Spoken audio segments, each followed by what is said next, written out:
Hello दोस्तों, मेरे channel पे आपका स्वागत है। आज हम इस क्लास में पढ़ने जा रहे हैं पास्ट कंटिन्यूस टेंस को हम इस क्लास में पढ़ने जा रहे हैं। तो स्टार्ट करते हैं आज की क्लास। आज का हमारा टेंस है पास्ट कंटिन्यूस टेंस। इसमें क्या पढ़ेंगे? Affirmative sentence. क्या पढ़ेंगे?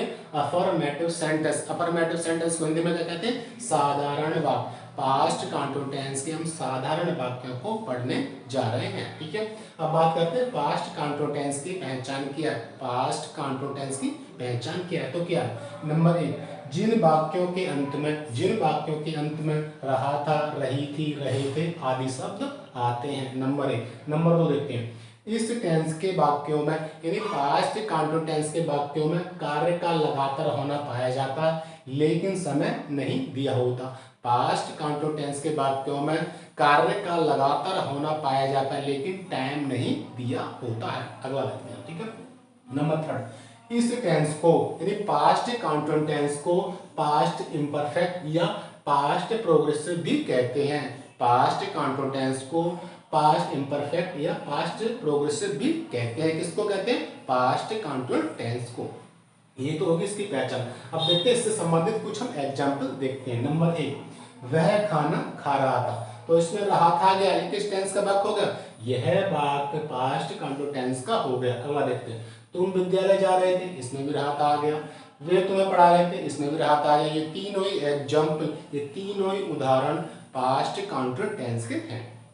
अब बात करते हैं इन्हें बनाने का क्या नियम है। पास्ट कंटिन्यूस टेंस को बनाने का क्या नियम है? तो नियम देखते हैं। सब्जेक्ट प्लस बाज या वर्ब प्लस वर्ब की first form ING plus object plus other words.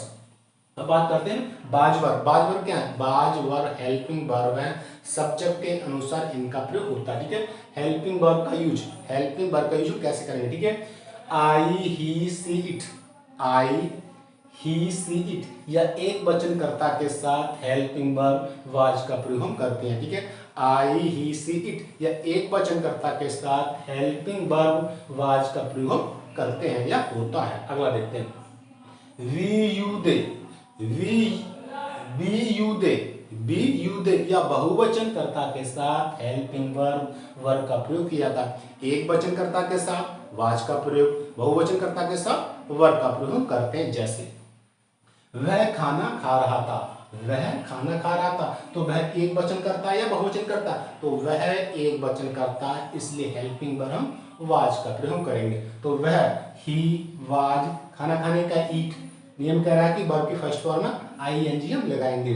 तो he was eating the food, वह खाना खा रहा था। तो वह हो गया सब्जेक्ट यानी ही होगा सब्जेक्ट, वाज होगी हेल्पिंग वर्ब यानी सहायक क्रिया, ईटिंग होगी मेन वर्ब और द फूड हो गया ऑब्जेक्ट। अब देखते हैं तुम विद्यालय जा रहे थे, तुम विद्यालय जा रहे थे। तो तुम एक वचन करता है या बहुवचन करता है? तो तुम बहुवचन करता है, इसलिए हेल्पिंग वर्ब हम वर्ब का प्रयोग करेंगे क्योंकि हमारा नियम कह रहा है तुम की इंग्लिश क्या है? वी।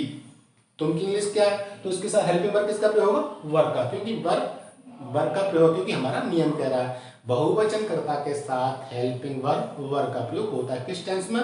पास्ट कंटिन्यूस टेंस में। ठीक है, तुम विद्यालय जा रहे थे। तो you were going to school, तुम विद्यालय जा रहे थे। यू हो गया सब्जेक्ट, वर होगी हेल्पिंग वर्ब, गोइंग होगी मेन वर्ब, टू स्कूल हो गया ऑब्जेक्ट। अब देखते हैं अगला। वे तुम्हें पढ़ा रहे थे, वे तुम्हें पढ़ा रहे थे। तो वे बहुवचन करता है, संज्ञा है, इसलिए हेल्पिंग वर्ब हम वर्ब का प्रयोग करेंगे। तो दे वर टीचिंग यू, वे तुम्हें पढ़ा रहे थे। दे वर टीचिंग यू, वे तुम्हें पढ़ा रहे थे। तो दे होगा सब्जेक्ट, वर होगी हेल्पिंग वर्ब, टीचिंग होगी मेन वर्ब, यू हो गया ऑब्जेक्ट। यहाँ तक हमने पढ़ा।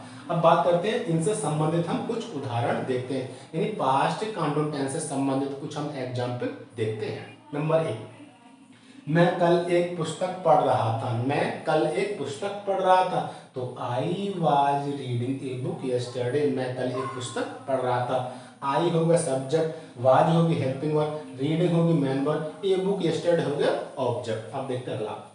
हम पुस्तकालय में समाचार पत्र पढ़ रहे थे, हम पुस्तकालय में समाचार पत्र पढ़ रहे थे। तो we were reading newspaper in the library, हम पुस्तकालय में समाचार पत्र पढ़ रहे थे। तो we were reading newspaper in the library, we हो गया सब्जेक्ट, वर होगी हेल्पिंग वर्ब, रीडिंग होगी main verb, newspaper in the library हो गया ऑब्जेक्ट। अब देखते हैं अगला।